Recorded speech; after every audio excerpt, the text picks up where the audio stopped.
Olá pessoal, aqui Micael Souza do canal Jogos no Tabuleiro, novamente para vos vir aqui chatear, massacrar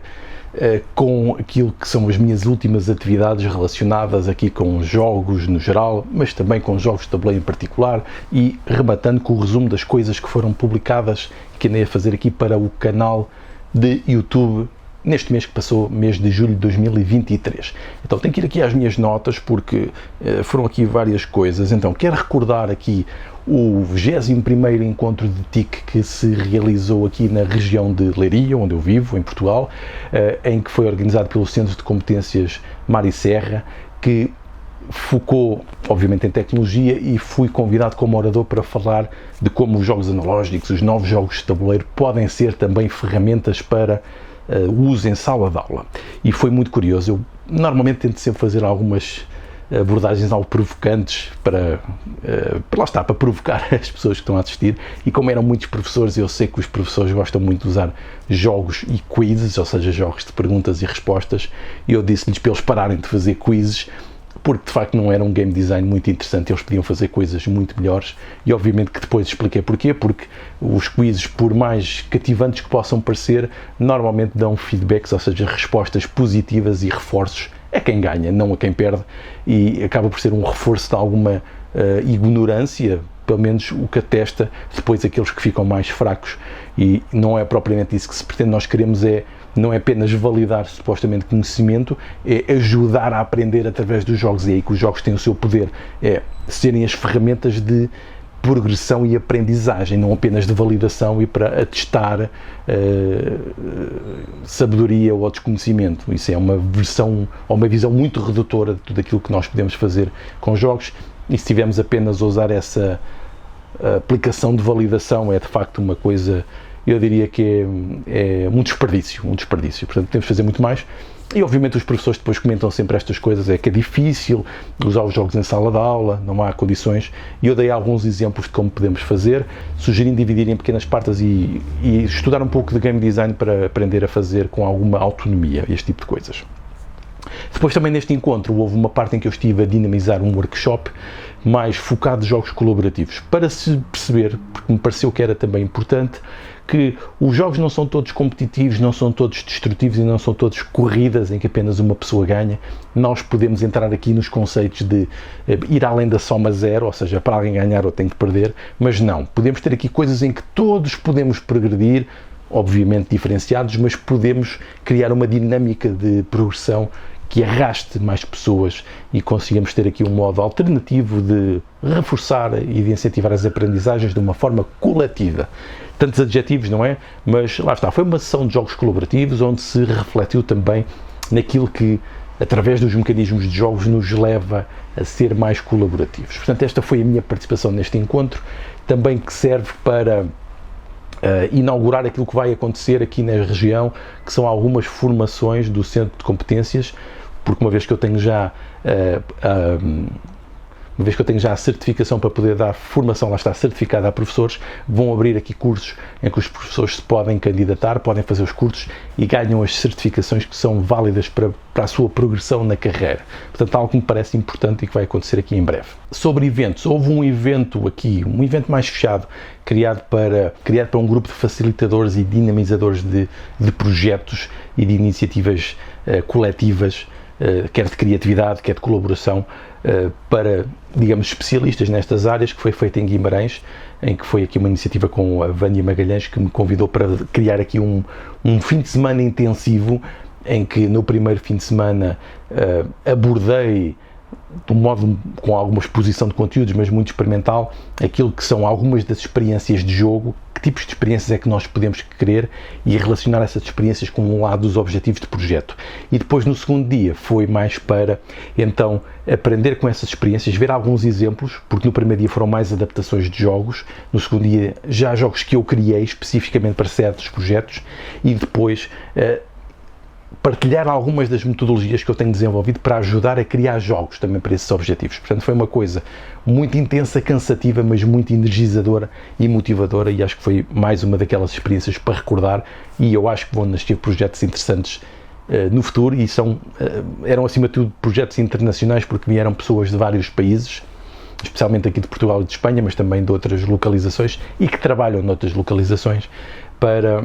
fazermos projetos conjuntos no futuro. Portanto, isto aconteceu em Guimarães neste mês. Depois também lembrar aqui o convite que tive para fazer uma introdução a jogos para aplicações educativas. Não são bem jogos pedagógicos, mas são mais dinâmicas de gamificação e esse tipo de usos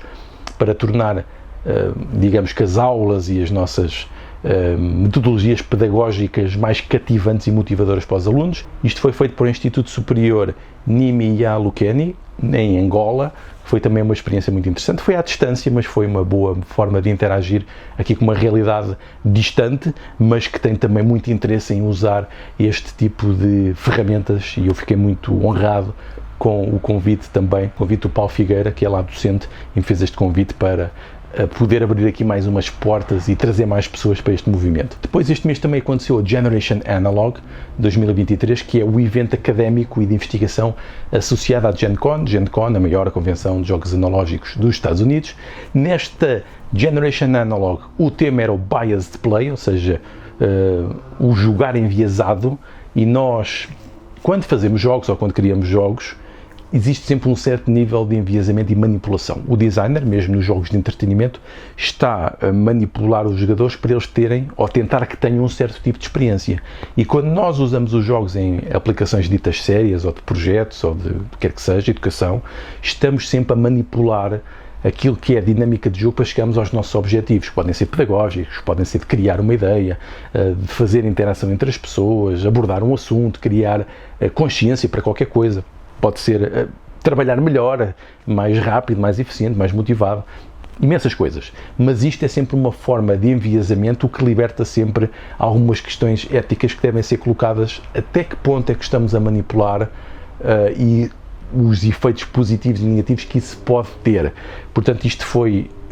era o tema geral, e a minha abordagem foi através dos jogos de planeamento territorial e planeamento urbano, focando aqui alguns casos práticos que fiz, e lembro-me de um que era, por exemplo, sobre sustentabilidade, distribuição de recursos, em que eu montei o jogo de propósito para que não existissem recursos para toda a gente. E depois o jogo que simulava comunidades humanas. E os jogadores eram incentivados a criar desigualdade de acesso a recursos, que nos permitiu depois debater o modo como se estruturava o território e como é que nós poderíamos, de algum modo, tentar mitigar isto. Noutros casos, através também, por exemplo, de processos de co-criação, para que os jogos não imponham decisões e propostas que os utilizadores, por exemplo, uma comunidade para a qual se está a propor qualquer coisa,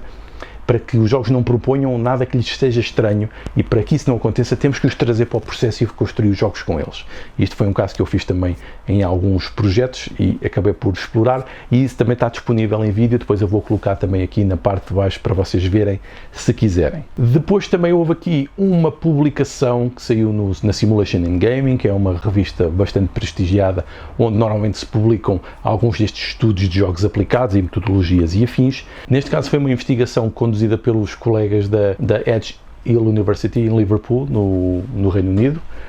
em que uma série de colegas, principalmente psicólogos, eles eram mais da área da psicologia, foram estudar 1500 perfis de jogadores de hobby, através do Board Game Geek, e tentando chegar ao máximo possível, e conseguiram traçar algumas características interessantes da comunidade que nos servem também depois para refletir sobre como é que estes jogos funcionam, como é que as pessoas interagem com eles e o potencial de utilização. E uma das coisas que se verificou, das mais curiosas, foi o facto de haver uma percentagem muito maior de utilizadores que entravam naquilo que é chamado o espectro do autismo, e para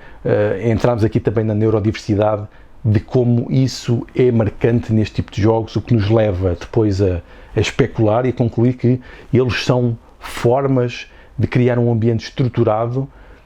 que tem desafios e que é interessante e que é cativante, mas que acaba por ser um ambiente seguro para pessoas que tenham, ou que entrem nestes espectros, e para quem tenha, para quem procura um ambiente mais seguro para interagir com outras pessoas, porque nós sabemos que os jogos são uma espécie de almofadas e criam este ritual e esta estrutura de como nos relacionarmos com as outras pessoas. Por isso é que é fácil relacionar-nos através de um jogo com alguém que não conhecemos, porque temos ali quase que uma ferramenta de interação mediada, automática, que tende a não criar situações de desconforto que, por exemplo, às vezes numa conversa direta podem acontecer e os jogos têm esse potencial. E isso foi publicado, isto foi uma coisa que demorou muito tempo a sair e surgiu num contacto que eu tive ano passado na Essen Spiel, em que eles estavam lá e depois acabámos por conseguir trabalhar em conjunto nisto. Por falar em artigos, saiu um artigo, um artigo de opinião, muito diferente destes artigos científicos, não há comparação sequer possível, é apenas um artigo de opinião, é aquilo que é uma percepção, é quase uma comunicação geral, que tem de ser, obviamente, numa linguagem mais acessível, e neste caso eu até queria um clickbait, assim, um título para cativar, em que chamei os jogos, podemos usar os jogos como lubrificantes sociais para este verão. Obviamente que tem aqui uma conotação sexual, embora não seja nada muito intensa, é mesmo lubrificante, porque lubrificante é aquilo que ajuda a que qualquer coisa aconteça ou se desenrole, sem ter constrangimentos, e é aquilo que até da investigação nós chegamos à conclusão, que os jogos ajudam na interação social, e eu tive casos em que apenas temos os jogos expostos em certos sítios nos ajudam a interagir com pessoas que nós não conhecemos, e isto é claramente um facto, e isto foi publicado no P3 do Público, onde eu vou escrevendo com alguma regularidade, e o texto está disponível e eu vou também colocar aqui, para além também do texto do artigo, porque ele está em Open Access, acesso livre, ou seja, qualquer pessoa pode ver. Portanto, eu vou partilhar o artigo de revista científica de investigação e depois o artigo de opinião, também publicado no Público e que fica depois também aqui disponível em baixo, mas reforçando duas coisas muito, muito diferentes no nível de trabalho e no nível de importância que eventualmente tem. Depois, a nível de outros projetos, iniciei, acabei por partilhar porque isto já estava em ebulição, mas começou oficialmente e começou a surgir aqui o projeto LEPI, que é um projeto de elementos de educação ambiental que se ligam à biodiversidade e vários assuntos ambientais, mas neste caso uma série de jogos que vão surgir sobre a temática dos peixes de água doce, e eu estive a fazer o game design para vários destes jogos, desde alguns muito simples, que vão partir de componentes de jogos clássicos como dominós, jogos de cartas e jogos de memórias, mas depois com regras alternativas para terem outras experiências de jogo, até a jogos totalmente novos que entram aqui quase nos nossos Eurogames, mas têm uma forte componente pedagógica e uma forte componente de ligação àquilo que é o tema da biodiversidade e da salvaguarda ambiental. Portanto, isso vai estar disponível, tenho andado nos protótipos, em breve vão estar aí disponíveis. Eu vou pôr também aqui uma ligação para o projeto para vocês poderem acompanhar se tiverem interesse, e também soube que vai ficar disponível uma formação através da Psicossoma, uma entidade formadora da área da psicologia e que também é uma editora, uma formação em que eu vou conduzir de jogos para treinos de competências, e desta vez vai ser em Viseu, vai ser uma nova área geográfica onde eu espero ir. É uma questão, já temos vários inscritos, mas vamos ver se temos então um número suficiente para que a formação aconteça com todas as condições que deve acontecer, e eu ficarei muito feliz para ir a Viseu, e será dia 9 de setembro. Então, quase que me esquecia de falar de um momento tão importante aqui do mês, que tive em Santa Maria da Feira com os ludonautas, os amigos de algumas jogadas épicas na Lariacona, que tem uma associação em que estão a interagir com a comunidade e a criar projetos também muito interessantes. Nesta iniciativa que eles fizeram em parceria com a Rosto Solidário, uma ONG local que tem brutais projetos um pouco por todo o mundo, por mais surpreendente que possa parecer, e que também usam jogos, e eles organizaram uma sessão sobre jogos educativos, em que eu estive nos debates de como nós podemos relacionar os jogos com a educação, e depois aproveitei para estar a experimentar também alguns dos meus jogos relacionados com alterações climáticas, que eu estou neste momento a desenvolver num desafio profissional novo que tenho,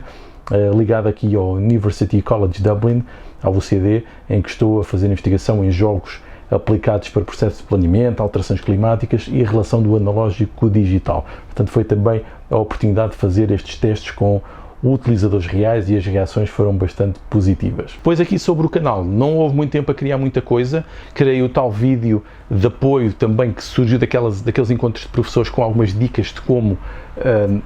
poder usar os jogos em sala de aula, e fazendo aqui uma referência direta aos jogos da Genius Games, que é provavelmente, não com segurança, é a melhor editora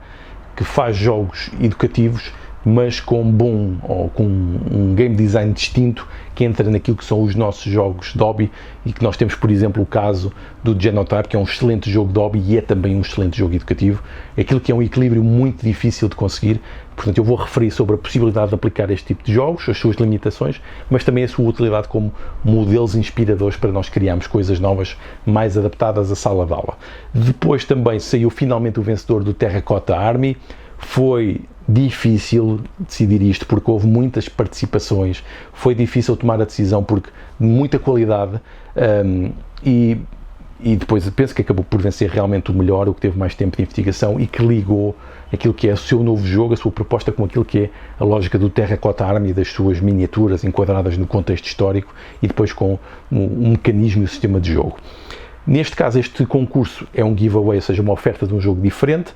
através da Board & Dice, que ofereceu este jogo para eu poder oferecer novamente de volta, e é um tipo de concurso que eu gostava de continuar a fazer e que eu acho que é relevante. Porquê? Acima de tudo, será para incentivar a criatividade e que nós possamos transformar algumas ideias que possamos ter em coisas, ou pelo menos intenções e ideias, para depois essas coisas poderem surgir. Eu sei que algumas pessoas, pelo estímulo que este concurso, este e o outro do Tiletomb que fizeram, já estão a criar os seus protótipos de jogo, e isto para mim foi a melhor coisa que podia ter acontecido. Era este mesmo o objetivo, era incentivar, porque nós, como jogadores destes jogos de tabuleiro modernos, nós entramos no sistema de jogo e obviamente nos leva a que o analisemos. Eu até já tenho um artigo publicado sobre isto que também posso colocar aqui em baixo. Leva a que nós analisemos sistemas e naturalmente, num ponto ou noutro da nossa vida, vamos querer criar o nosso protótipo, o nosso jogo. Não é forçoso, não tem obviamente que o fazer, mas existe uma propensão muito maior para fazer isto quando entramos neste tipo de jogo, e por isso é que eles são muito importantes como ferramentas para ensinar a fazer qualquer tipo de jogo, mesmo que sejam videojogos ou jogos digitais. É uma coisa que eu não me canso de reforçar, e quando as pessoas começarem a experimentar vão perceber porquê. Depois também no canal tem 2 tutoriais e análises, do Federation e do Tiletomb, que estavam aqui há imenso tempo parados. Eu estou com dificuldade em conseguir dar conta de todos os jogos e de fazer estes tutoriais profundos, por isso é que vou alternando entre tutoriais mais profundos e outros mais rápidos, porque dá muito trabalho, demora muito tempo gravar. Primeiro temos que jogar os jogos todos várias vezes, conhecer bem as regras e perceber que tipo de nuances e de possibilidades é que podem acontecer no sistema de jogo, ou as decisões, ou os resultados que podem acontecer. Mas depois o tempo de filmar e o tempo de editar é bastante grande, o que eu não consigo ter, ou seja, para o qual não consigo ter grande resposta e não consigo dar grande vazão, mas este mês consegui lançar do Tiletomb e do Federation, que eu acho que são 2 excelentes jogos dentro da sua categoria e da sua tipologia. Portanto, eles já estão disponíveis. E também acabei por fazer também um vídeo sobre os jogos que eu levei nas férias de verão. Eu costumo sempre fazer este vídeo referindo a alguns jogos que normalmente têm um formato mais compacto e que são versáteis, que é para nós jogarmos em família, a solo ou em condições mais em que nem sequer existe mesa. Portanto, coisas que eu normalmente vou referindo também. E pronto, foi isto. Um vídeo longo, como sempre, chato, aborrecido, mas eu espero que no final tenha alguma utilidade, porque eu sei que através destas coisas que eu vou partilhando aqui, já várias pessoas me interpelaram, já falei com elas e já pudemos construir coisas em conjunto, ou inspirar que elas construíssem outras coisas, ou então sugestões que eu até recebi para eu aplicar naquilo que tenho feito. Portanto, tem sempre alguma mais-valia, apesar disto ser provavelmente o tipo de vídeos com menos visualizações, mas não é só pelas visualizações que estamos aqui, é para fazer conteúdos que possam ter alguma importância, nem que seja para 1 ou 2 pessoas. E pronto, foi este o vídeo do mês, foi a partilha possível. Obrigado pela vossa paciência e pela vossa atenção, e vemo-nos em breve por aqui numa mesa ou aqui online. Deus!